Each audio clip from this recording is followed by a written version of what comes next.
As a defensive captain, linebacker Fernando Jackson keeps watch over action on the defensive playing field, a recognized leader on the Gator squad.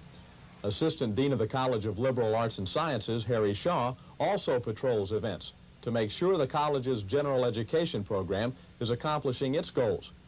The two monitors are this week's featured player professor. Senior linebacker number 49 Fernando Jackson is known as the big hit man in the Gator defensive machine. The 5'11", 207-pounder is one of the top tacklers on the squad. He was second team All-SEC last season. Fernando's responsibilities on the team include leadership. I'm sort of like the captain of the defense, so I feel it's my responsibility to keep the defensive team together, don't let them get scattered, and to try to keep them out of trouble. What does Fernando get out of playing football? Enjoyment. Something I've been doing ever since I was like in the 4th grade, and always looked at it as, well, I would say the best thing that I could do, you know, because I could use everything I had, all my abilities and everything, put into football. Everybody's not able to go out and play football because God don't give them ability or anything. And I thank the Lord that he gave me the ability to go out and play football. As a 5th-year player, Fernando has seen the Gators undergo many changes. The most significant. Now it's a team concept. I mean, it's like everybody, like I say, everybody pulling for each other. Nobody going on their own and doing what they want to. You got to do whatever you do, you got to do it for the team. Fernando Jackson, a student athlete, member of the Gator squad, and a member of Dr. Harry Shaw's English class. He's one of the best teachers I ever had. Why? Because he goes over everything and just pinpoints everything out to you. You know, like some teachers, they just say some things and you don't really know what they're talking about. But he just pinpoints all the little details. Well, I've purposely limited my goals so that I can focus in on a student being able to better organize his thoughts for a resulting coherent statement about whatever he's writing.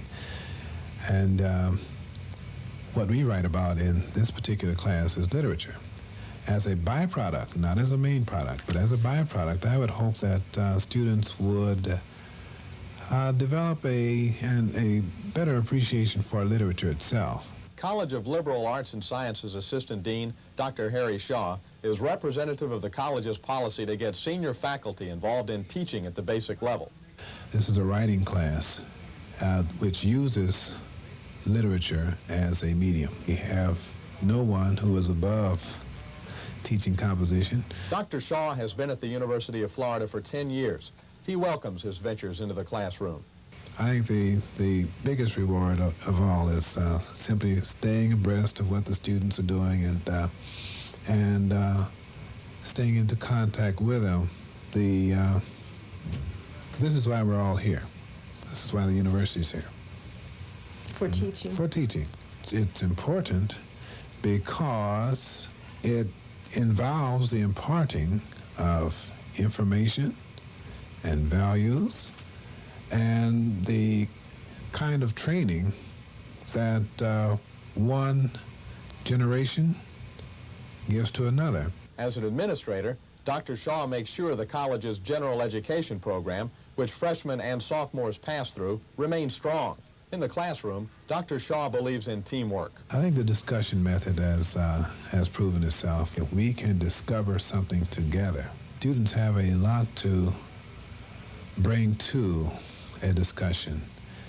And one of the things that I hope that they get is a sharpening of their own critical skills, whether it's being critical in an analytical way about literature or critical about what's going on around them in society or whatever. As a criminal justice major, Fernando Jackson feels he has a contribution to make to society as a juvenile counselor. I feel like maybe one day I could go out and maybe help some young kids because like now today, juveniles have it so bad, you know, they stay in so much trouble.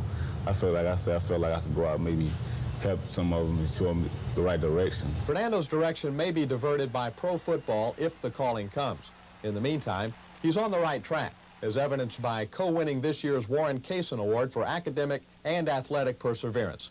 The 22-year-old from Bluntstown says the maturity gained during his years at UF has helped transform him into a young adult. Well, I would say it taught me how to do things on my own, not asking anybody to do anything for me. And what about life after the University of Florida? Everybody tell me it's rough out there. but I know one day I got to face it. So it's going to be a challenge.